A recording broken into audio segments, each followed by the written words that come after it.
Hak ngatur. Siapa kakak ngatur-ngatur? Beda, bahasanya lain, nggak boleh sembarangan. Kita saling respect satu sama lain. Ada orang yang mensponsor, kita ada kesepakatan, kita mau melakukan apa, itu ada kesepakatan di sana. Beda, lain donatur namanya, mohon maaf. Iya, Kak Marvel. Enggak aku, nggak bisa. Saya percaya kamu live diam aja viewer sampai tembus 500. Diam aja, diam aja. Cantik juga, cerdas good, makasih ya kak. Jadi gini, kalau kakak suruh aku diam aja ya aku bisa aja nurut asalkan kakak lihat starnya. Perhatikan targetnya. Kalau kakak mau minta aku diam, sementara aku seorang host, aku nggak bisa nurut dengan kakak. Karena nggak ada kesepakatan. Dan kakak nggak punya modal, nggak punya diamond. Jadi aku akan tetap berbicara sebagai seorang host di sini. Host itu berhak untuk memilih kontennya dia. Kalau dia mau diam karena dia memang mau, itu kontennya. Kalau dia mau ngoceh, cerewet, memang karena dia mau, bukan karena disuruh atau diminta. Kalau ada spender yang mau berkontribusi dan dia pengen challenge seorang host, ada kesepakatan di sana. Jadi kalau kakak ada diamond, boleh, silahkan. Tapi sepakat dulu sama hostnya mau nggak melakukannya. Kalau udah sepakat di sana baru terjadi. Mohon maaf kak, enak banget kakak bicara suruh-suruh kita diam. Kakak siapa? Aku nggak suka sama orang-orang yang suka ngatur. Sampai kapanpun nggak akan bisa. Seorang wanita ketika punya partner, punya pasangan, dia bisa banget diatur, tapi lihat contoh. Kalau kakak sebagai pasangan aja nih contoh yang mau nyuruh-nyuruh, kita bukan hewan peliharaan yang bisa nurut tanpa contoh. Seseorang pasangan yang bijaksana, dia nggak akan nyuruh. Dia berikan dulu contohnya, ini aku begini loh. Baru kita katakan, aku pengennya kamu seperti ini. Itu pun hanya dengan mengatakan bahwa aku maunya kamu kayak gini, aku lebih suka kamu kayak gini. Dan tidak ada paksaan di sana bahwa kamu harus gini, kamu harus gitu. Seperti kita misalnya nih, ada kan di sirkus, ayo lumba-lumba lompat ke bola api, ayo harimau lompat ke bola api. Enggak, kita bukan hewan. Kita sesama manusia. Perlakukanlah selayaknya manusia. Memanusiakan manusia, garis bawahi ya. Hal kecil sebenarnya, tapi banyak orang sudah menormalisasi hal yang nggak seharusnya dilakukan. Manusia tapi diperlakukan tidak selayaknya manusia. Nggak boleh gitu kak. Belajar ya. Makasih loh, semoga paham. Sama-sama ya. Bisa banget kayak gitu. Enak banget. No.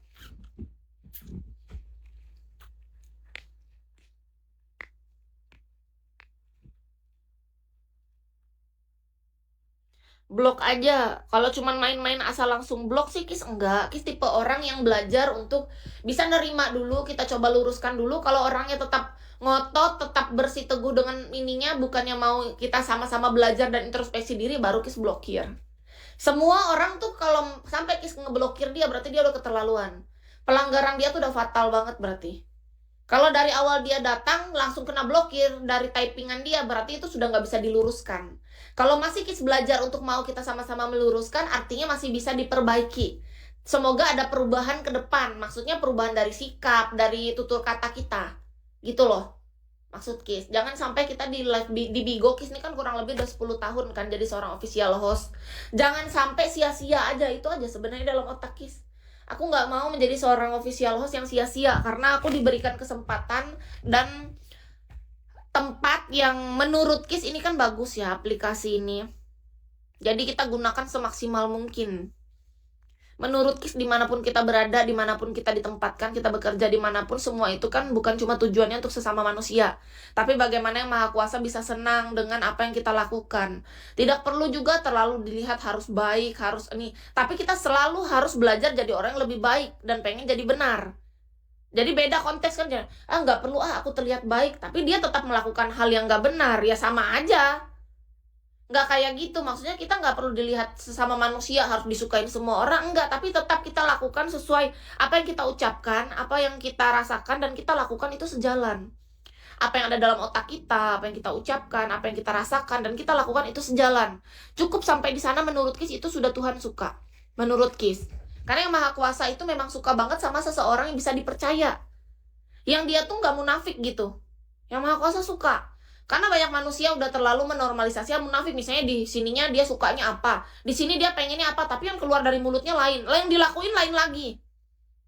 Kita belajar, maksudnya gini loh teman-teman. Menurut Kis pribadi ya, pinter banget kamu walau lulusan SD enak aja. Orang tua aku capek-capek nguliahin aku sampai sarjana. Dibilang lulusan SD, kamu tuh namanya udah merendahkan orang tua aku ya. Aku nggak terima ya. Aku nggak suka ya. Hah? Berani-beraninya dia bilang aku lulusan SD. Bapak mama aku capek kerja banting tulang, pergi pagi pulang petang sampai lembur-lembur. Demi menyekolahkan semua anaknya biar sarjana. Sampai bapak mama aku juga ikut sarjana, gimana caranya? Berani banget dia bilang-bilang kita itu bukan masalah apa. Ini bukan demi pamer atau popularitas lain. Kalau kakak bilang aku lulusan SD, aku nggak terima karena apa? Aku lulus sarjana, aku disekolahkan oleh orang tua aku. Akan sangat terluka mereka kalau ada orang seperti kakak itu terus berlanjut dalam hidup ini. Kakak artinya udah merendahkan kedua orang tuaku. Orang tuaku memang bukan orang kaya. Orang tuaku hanya orang yang cukup, biasa, sederhana, tapi bukan orang miskin. Setidaknya ketika aku tinggal bersama orang tua aku dicukupkan makan, pendidikan, dan kesehatan. Mungkin aku nggak bisa glamor, kaya, bermewahan, hedon kayak orang-orang di luar sana yang kaya. Tapi setidaknya aku disekolahkan, sampai lulus sarjana aja aku udah bersyukur. Jadi kalau kakak bilang aku lulus SD, aku nggak bisa. No. Nggak bisa, nggak ada, nggak boleh kayak gitu. Artinya kakak udah merendahkan kedua orang tuaku. Kalau kayak gitu, orang tua aku sudah susah payah menyekolahkan aku biar jadi anak yang benar. Walaupun sebenarnya aku tetap jadi banyak segala kenakalan yang aku lakukan, kegagalan dalam hidupku. Tapi kalau kakak bicara kayak gitu, artinya kakak tuh merendahkan kemampuan dari kedua orang tuaku. Nggak boleh.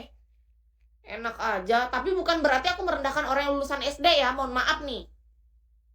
Kis pernah waktu itu ke panti jompo ngobrol sama kakek nenek yang ya mereka itu tinggal di sana karena memang anaknya nggak ngurusin, tapi anaknya bayarin tempat mereka di panti jompo itu.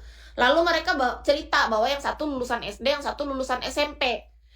Nggak menutup kemungkinan orang yang lulus SD dan SMP ketika mereka sudah setua itu mereka menjadi orang yang sangat cerdas dan bijaksana. Lalu Kis tanya, kakek nenek kan lulusan SD dan SMP, lalu bagaimana mungkin kakek nenek bisa punya pemikiran seperti ini? Kan Kis ngobrol berjam-jam sama mereka. Karena Kis rasa pemikiran mereka kok bisa setara dengan aku yang bahkan aku sekolah sarjana pada masa, aku yang sekolah pada masa itu masih SMA, tapi aku belum sarjana. Baru lulus lah, ibarat SMA pasca mau masuk kuliah.